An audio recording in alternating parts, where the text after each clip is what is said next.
नमस्कार आजिर ओडिशार प्रमुख बड़ खबर गुड़िक ओडिशा ताजा खबर सकाळर बुलेट ट्रेन हेडलाइंस। प्रथम खबर राज्य में शीतर प्रभाव जारी रही आगामी 48 घंटा प्रभाव जारी रही आगामी 48 घंटा केतेक जिल्ला को हेलो वार्निंग। परवर्ती खबर विधानसभा अधिवेशन रे विभिन्न जनकल्याणकारी योजना उपरे चर्चा। प्रशासन पॉलिटिक्स गवर्नमेंट विधानसभा अपडेट। आज विधानसभा रे विभिन्न गुरुत्वपूर्ण बिल हेबार संभावना रही। विशेषकर शिक्षा और स्वास्थ्य क्षेत्र में नूतन नियुक्ति को नहीं सरकार बड़ घोषणा करि पारंती। सरकारी योजना सुभद्रा योजनार परवर्ती किस्ती टंका केबे मिलिबो से नहीं हिताधिकारींक मध्यरे उत्साह देखा देइछि। विभागीय मंत्री एहा उपरे स्पष्टीकरण रखिछंती।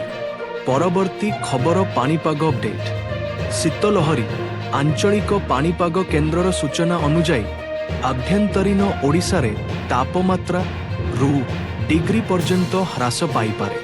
कुहुड़ी कंधमाल कोरापुत एवं सुंदरगढ़ भली जिल्ला रे प्रबल कुहुड़ी जोगु यातायात बाधाप्राप्त हेउछि।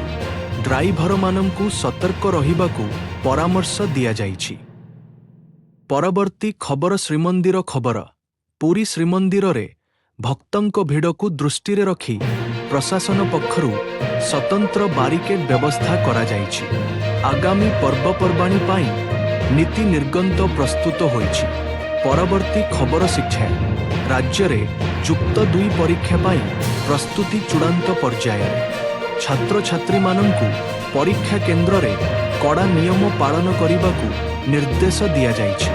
परवर्ती खबर भुवनेश्वर कलिंग स्टाडियम रे आगामी हॉकी मैच पाई प्रस्तुति जोरदार चलीछि। ओडिशार युव खेलाड़ी माने जातीय स्तर रे चमकुछंती। हॉलीवुड निकटरे मुक्तिलाभ करिथिबा ओडिया सिनेमा को दर्शकों भल पाइबा मिलुछि। सांस्कृतिक कार्यक्रम रे कलाकारंको संवर्धना। संक्षिप्त सूचना एही थिला आजिर मुख्य खबर। सतर्क रुहंतु, सुरक्षित रुहंतु एवं पानीपाग को दृष्टि रे रखी निजर जत्न नियंतु। आजि पाई एतिकी। देखा हेबो परवर्ती खबर। नमस्कार।